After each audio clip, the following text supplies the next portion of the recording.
मंडळी, भारत हा कृषीप्रधान देश आहे. देशाची निम्मी लोकसंख्या शेती करते. सध्याला शेतकरी हे पारंपरिक पिकं घेण्यापेक्षा वेगळे पिकं घेण्यावरती भर देत आहेत आणि त्याच्या माध्यमातून चांगला नफा मिळवत आहेत. असाच एक प्रयोग छत्रपती संभाजीनगर जिल्ह्यातील फुलंब्री या गावातील शेतकरी संतोष नागरे यांनी देखील केलेला आहे. संतोष यांनी आपल्या शेतामध्ये अद्रकीची लागवड केलेली आहे आणि यामधून त्यांना चांगला नफा मिळालेला आहे. गेल्या 10 वर्षापासून संतोष अद्रक शेती करत आहेत. संतोष यांचे आई वडील पारंपरिक पद्धतीने शेती करायचे.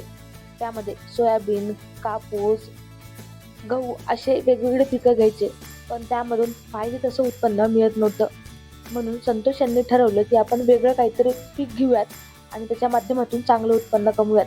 म्हणून त्यांनी अद्रकीची लागवड केली. संतोष यांनी BA पर्यंतचं शिक्षण पूर्ण केलेलं आहे. नोकरी न करता त्यांनी शेती पर्याय निवडला आणि आज या अद्रक शेतीतून ते चांगलं उत्पन्न कमवत आहेत. तर आपण संतोष यांच्याकडनं जाणून घेणार आहोत की त्यांनी कशा पद्धतीने शेती केली आणि यातून त्यांना किती रुपये नफा मिळालेला आहे. तर याविषयी माहिती. माझं नाव संतोष दत्तात्रय नागरे, राहणार फुलंब्री, तालुका फुलंब्री, जिल्हा छत्रपती संभाजीनगर. मी गेल्या 10 वर्षापासून अद्रकीची शेती करतो आणि या मागच्या वर्षीसुद्धा माझी 5 एकर अद्रक होती. त्यामधून मला खूप चांगलं उत्पन्न मिळालं. या वर्षातसुद्धा माझी 6 एकर अद्रकीची शेती आहे. आत्ताच आमची 2.25 एकराची हार्वेस्टिंग झाली. त्यातून आम्ही 377 क्विंटल उत्पन्न मिळाले आणि ती आम्ही 3,000 रुपये क्विंटलप्रमाणे व्यापाऱ्याला विकली. त्यामध्ये आम्हाला 11 लाख रुपयाचा नफा झाला. मागच्या वर्षीसुद्धा आपण 500 क्विंटल अद्रक साताऱ्यावाल्यांना आम्ही बेण्यासाठी दिली होती आणि यावर्षीसुद्धा आमच्याकडे 4 एकर अद्रकीचा प्लॉट बेण्यासाठी उपलब्ध आहे.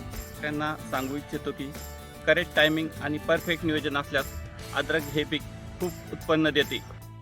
अद्रकीचं पीक हे साधारणपणे 10 महिन्याचं असतं, पण संतोष यांनी त्यांच्या 2 एकरामधील अद्रक हे 6 महिन्यामध्ये हार्वेस्ट केलं आणि त्यामधून त्यांना 11 लाख रुपये एवढा नफा मिळाला. अजून त्यांचं 4 एकरमधलं अद्रकीचं पीक हार्वेस्ट करणं बाकी आहे. यामधून त्यांना साधारणपणे 10 ते 11 लाख रुपये एवढा नफा मिळेल असं त्यांनी सांगितलेलं आहे. संतोष यांच्या सर्व अद्रकाला बाजारपेठामधून मोठी मागणी आहे. तरुण शेतकऱ्यांनी पारंपरिक शेती करण्यापेक्षा वेगळ्या पद्धतीची शेती करावी, जशी संतोष यांनी केलेली आहे आणि याच्या माध्यमातून तुम्ही चांगली कमाई करू शकता. संतोष हे इतर तरुण शेतकऱ्यांसाठी एक प्रेरणा आहेत. Apurva Talnikar, News 18 local, Chhatrapati Sambhajinagar.